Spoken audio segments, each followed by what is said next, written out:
I'm Kirsty Logan. I'm the author of Things We Say in the Dark. Things We Say in the Dark is a collection of horror stories. You could say they're feminist horror stories. You could say they're domestic horror stories. The first part is stories to do with houses, haunted houses, houses that aren't what they appear to be. The second part is stories about pregnancy, childbirth, parenthood. And the third part is stories that are very primal, basic childhood fears. Lots of very spooky, right down to the bone stuff. And tying it all together is a narrative about a writer called Kirsty Logan who is writing a book of horror stories on a residency in Iceland. And I won't spoil what happens, but it's not quite what it seems to be. I'm here in Waterstones, Piccadilly, which is one of my favourite places in the world. I could quite happily live here, just read and browse until the day I die. But not today, hopefully, because today I'm going to tell you about one of my favourite recent reads, which is The Fire Starters by Jan Carson. And it's just new out, absolutely fantastic book. It's a perfect mix of magical realism and realism. Jan Carson is an East Belfast writer, and she writes about the political situation in East Belfast, which you might think that you're not interested in, but trust me, the way Jan Carson writes it, you'll be very interested in it.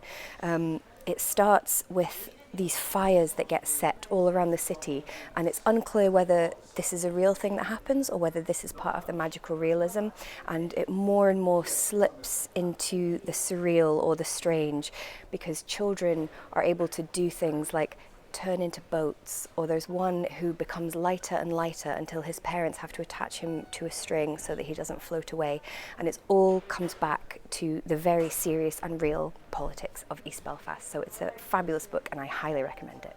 My next pick is a book that I really love and that has been a huge influence on me as a writer in general and on Things We Say in the Dark. And that book is Shirley Jackson's Dark Tales. I mean, pick up any Shirley Jackson and it's going to be absolutely incredible. But this book in particular, it's a short story collection. Her stories are very strange, very beautiful. They're also desperately sad. They really get to this melancholy of the everyday in such a beautiful way. And she does a really good line in the tricks that we play on ourselves and the things that we tell ourselves, even though we know that they're not really true, in a way that is so unsettling and really, really stays with you. So if you want some horror, you don't really want blood and gore and violence, definitely pick up some Shirley Jackson.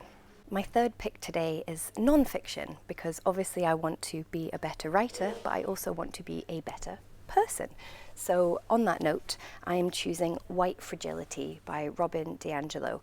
And this is a very challenging read. Obviously I am a white person, so this book is addressed to me and people like me. I really feel like it should be required reading for everyone, and particularly for white people.